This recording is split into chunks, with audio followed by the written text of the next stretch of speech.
Let's do section 9.4, page 471, exercise 31, which reads, use the comparison test to determine whether the integral converges or diverges. For exercise 31, we have the integral from 1 to infinity of dx over 1 plus e to the x. Let's start by reviewing what the comparison test says. Let f and g be continuous on the interval from a to infinity with 0 less than or equal to f of x less than or equal to g of x for all x greater than or equal to a. Then 1.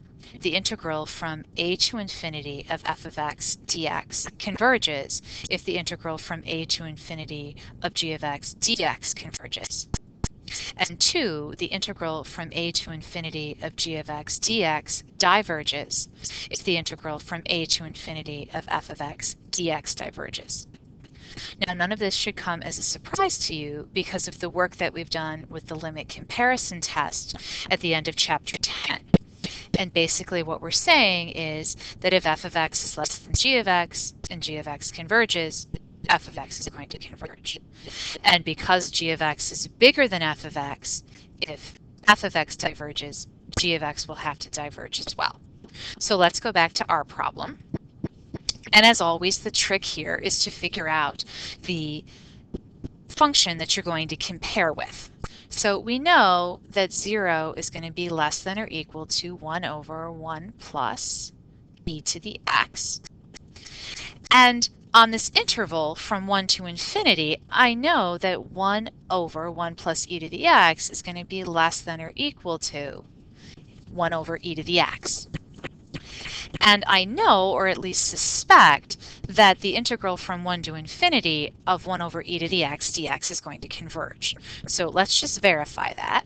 So I've got my integral from 1 to infinity of e to the negative x dx. And this is an improper integral, so I'm going to have to use a limit as b goes to infinity of the integral from 1 to b of e to the negative x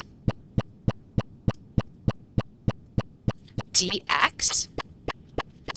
And then it's going to be relatively straightforward to find the antiderivative. So I'm going to have the limit as b goes to infinity of negative e to the negative x, and we're going to evaluate that from 1 to b.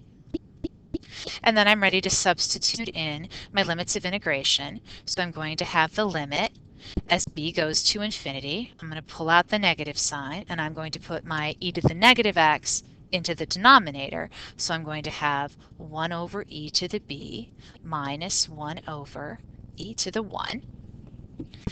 And when I substitute in for my limit as b goes to infinity, this is going to go as 1 over infinity, which becomes 0. So I'm just going to have 1 over e, which is an actual number, which means that my integral over g of x is going to converge, which means that my integral over f of x is going to converge as well.